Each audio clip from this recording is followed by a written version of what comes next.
जालना शहरातील अतिक्रमणात झाली वाढ। अतिक्रमणच्या प्रश्नावरून भाजप आमदार जालना महापालिका आयुक्तांवर आक्रमक। जिल्हा नियोजन समितीच्या बैठकीत आमदार लोणीकर यांनी महापालिका आयुक्त संतोष खांडेकर यांना धरले धारेवर। एखाद्या माणसाने जालना शहरात गाडी चालवली की त्याला परिवहन विभागाच्या लायसन्सची गरज नाही। शहरातील रस्त्याच्या दुरावस्थेवरून लोणीकर यांचा टोमणा। महापालिका आयुक्त पगार घेतात मग अतिक्रमण का काढत नाहीत? आमदार लोणीकर यांनी महापालिका आयुक्त संतोष खांडेकर यांना सुनावले खडे बोल। जालना शहरातील अतिक्रमणात वाढ झाली असून शहर अतिक्रमणामुळे गुंतलं गेलंय, अशी टीका आमदार बबनराव लोणीकर यांनी आज दिनांक 25 जून रोजी दुपारी 3 वाजेच्या दरम्यान केली आहे।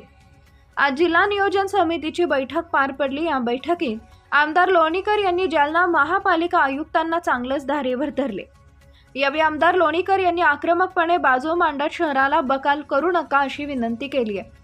एखाद्या माणसाने जालना शहरात गाडी चालवली की त्याला परिवहन विभागाच्या लायसन्सची गरज नाही, असं म्हणत जालना शहरातील रस्त्याच्या दुरावस्थेवरून आमदार लोणीकर यांनी टोमणा दिलाय। शहरातील अतिक्रमण काढा, जर प्लॉट विकले गेले असतील तर ते अतिक्रमण काढा, अशा सूचना आमदार लोणीकर यांनी महापालिका आयुक्त संतोष खांडेकर यांना दिल्या आहेत। महापालिका आयुक्त पगार घेतात मग अतिक्रमण का काढत नाहीत असं म्हणत लोणीकर यांनी खांडेकर यांना खडे बोल सुनावलेत। 6 महिन्यापूर्वी पालकमंत्री अतुल सावे यांनी त्यांना निलंबित करेल असं म्हटलं होतं, तरी देखील आजच्या बैठकीत महापालिका आयुक्त संतोष खांडेकर यांनी सभागृहाची दिशाभूल केली असा आरोप आमदार लोणीकर यांनी केला आहे। हा विषय मांडला, आमच्या सगळ्या आमदारांनी जालन्यातला विषय मांडला। 1-5 कोटी रुपयाचा प्लॉट मेन रोडवर, डीपी रोडवर 1 कोटी 2 कोटी 5 कोटीचे अतिक्रमण झालेत। आता ते अतिक्रमण झालेत का महापालिकेने जागा इकल्यात? आंधळं कुत्रं पीठ खातं। महापालिका याच्यासाठी झाली का? एवढे मोठे अतिक्रमण झालेले आहेत शहरामध्ये, अर्धे शहर गुंतलेलं आहे। नगरपालिकेच्या सीओना मागच्या मीटिंगमध्ये आम्ही सर्व लोकप्रतिनिधींनी, विशेष करून मी आक्रमकपणे बाजू मांडली की शहराला बकाल करू नका। एखाद्या माणसानं जालना शहरात गाडी चालवली की त्याला आरटीओच्या लायसन्सची गरज नाही, इतकं जाम शहर होते। ही सगळी अतिक्रमण काढा, विकली असतील तरी काढा, प्लॉट विकले असतील।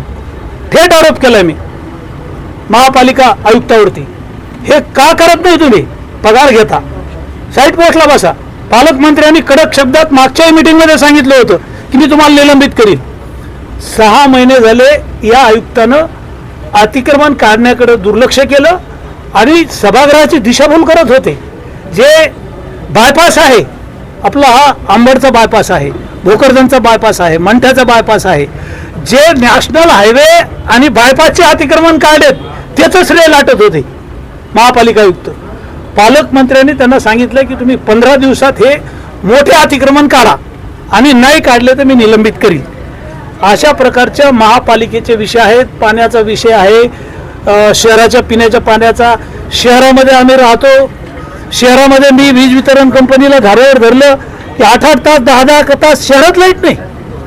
मूळ जे शहर आहे तिथलचे प्रॉब्लेम थोडे कमी आहेत, पण चौधरी नगर आहे, यशवंत नगर आहे, माऊली नगर आहे, हे जे सगळे नवीन शहर बसलेलं आहे आणि या नवीन शहरामुळे महापालिका झाली, मतं वाढली।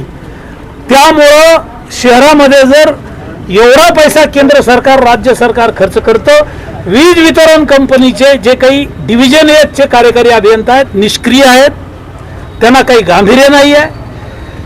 8-8 10-10 तास शहरात लाईट नाही आहे। आठवड्यातून 15 दिवसातून 1-2 दिवस लाईट नसते। ग्रामीण भागातही लाईटचे प्रश्न आहेत।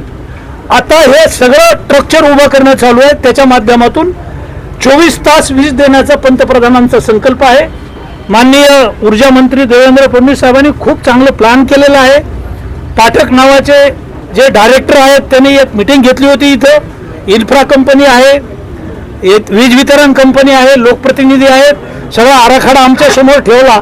मात्र अधिकाऱ्यांना सूचना दिल्या पाठक साहेबांनी की लोकप्रतिनिधींच्या सूचना घ्या, त्यांचं मार्गदर्शन घ्या, पण कशाचं दर्शन नाही, मार्गदर्शन नाही, अशा प्रकारचा कारभार आहे। विधानसभेमध्ये हा प्रश्न मी पाठवलेला आहे।